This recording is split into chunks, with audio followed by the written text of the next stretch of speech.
appreciation do you have for Connor? What the offense does? Well, Connor in general, he's one win away from being the winningest quarterback in MSU history.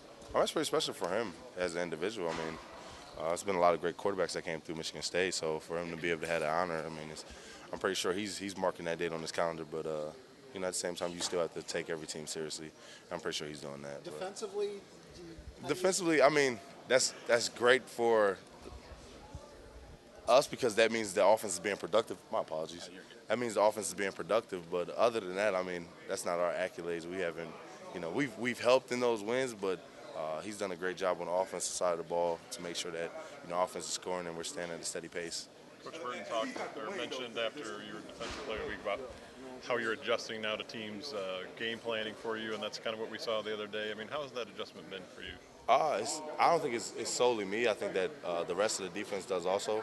And like I said in my interview, you know, last weekend, that it's when we're all creating havoc in the backfield, it's kind of hard for them to only, you know, focus on me and make me their primary focus point. So I thank my D tackles, I thank my linebackers, I thank my DBs for just being productive and doing what they're doing, because it makes it harder.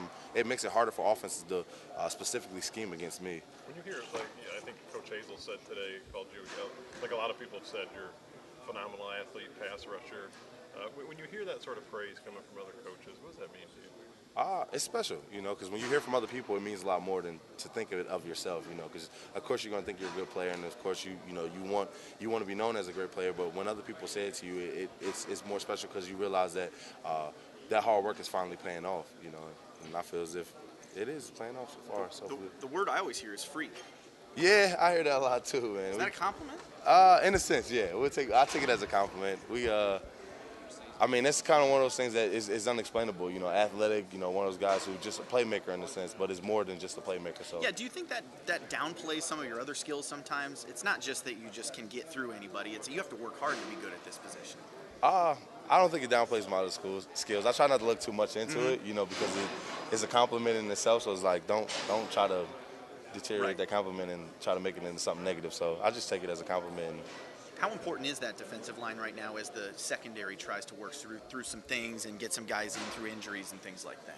I think we're very important, even if we have a great secondary, you know, because receivers are going to make plays, and it's our job to try to create havoc in the backfield. So it's harder for the ball to get off. It's harder for the receivers to get open and be able to have that much time. So I think in any game, it's crucial for your D-line to just create for your defense. I know you've had games that leave you feeling more satisfied as a team, but personally, just for you, for your performance, was CMU the best game you've played at Michigan State?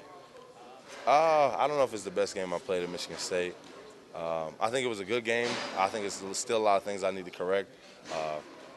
Definitely wasn't my best game, and I look forward to better games than that. That was just the tip of the iceberg. Real quick, maybe you've explained this before. What's the celebration after a sack? What are you doing? Are you just pointing, or is there some meaning to that? Oh, no, that's my fraternity. Oh, okay. My fraternity. Iota Phi Theta fraternity. Okay. Incorporated. So yeah, that's my fraternity. That's our symbol to our fraternity. It's the bow, basically. I actually was gonna tweet out to Twitter just not to throw the bow up. It took me a long time to be able to throw my bow. So thanks. When did you do it the first time? The first time was, I think it was the Oregon game.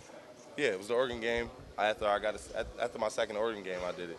So you must have people from all over the country noticing that, right? Yeah, definitely. I mean, usually my bros, they see it and they'll comment and stuff if I post it on Instagram or if I post it on Facebook or Twitter, they'll comment. So it's getting a lot of recognition so far, but I think I might calm it down a little bit. I might just take it down and I don't want to get any flags thrown on me, so I'll keep it simple. I got you. How exciting is it the Big Ten season is starting, and are you happy to get that going?